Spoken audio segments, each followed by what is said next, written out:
Пайғамбарымыз Мұхаммад саллаллаху алейхи ва салламдан мынау ушул хадис Абу Хурайра радиаллаху анху риваят кылат.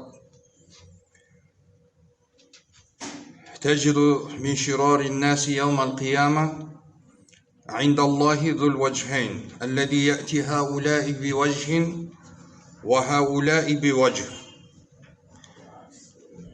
Ошол сөзүндө пайгамбарыбыз айтып атат.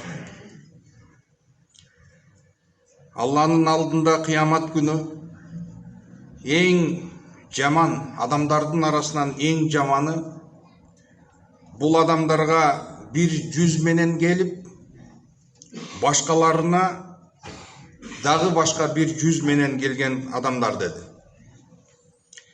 Адамдардын арасында туугандар эң көп зыян алып келген.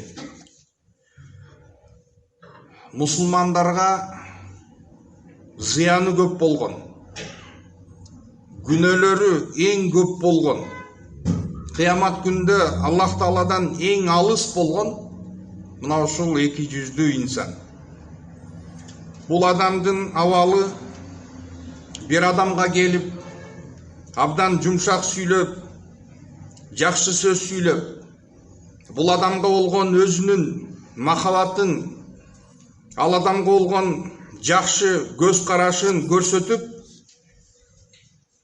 ошол эле кезде бул адамдан айрылган кезде анын артынан жамандап, бул адамдын сырларын билип, ал адамдын сырларын башкаларга таркатып, бул адамдын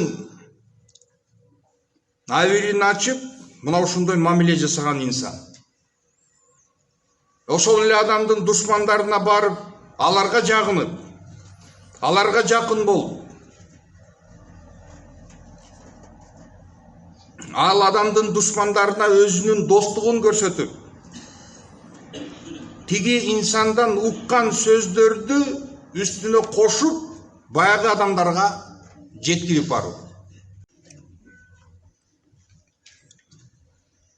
Аллах субханаху ва таала бардыгыбыздын имандарыбызды бекем кылсын. Пайгамбарыбыз Мухаммад алейхиссаламдын Ато ибн Аби Рабахтан Табарани хадис жыйнагында келген бир сөзүндө «Ида раайтум ал-маддахина фахту фи вужухихим ат-тураб». Мына ошол жүзүнө мактап, мына ошентип пахта коюп аткандардын жүздөрүнө топурак чачып жибергиле деди.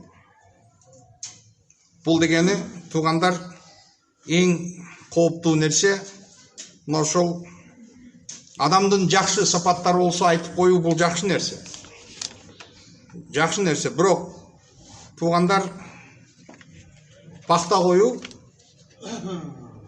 адамдагы жок бир сапатты айтып, жеткен сараң адамга мынакей кандай укмушсуз, берешен инсансыз, колуңуз ачык деп ошентип бир сараң бир байды мактап атса, туугандар, бул эң жеткен надандыктан дагы ашкан нерсеси, ошол сараң байы отуруп алып, ошол болбогон сапат менен мактап атса, ошол нерсеге сүйүнүп аткан.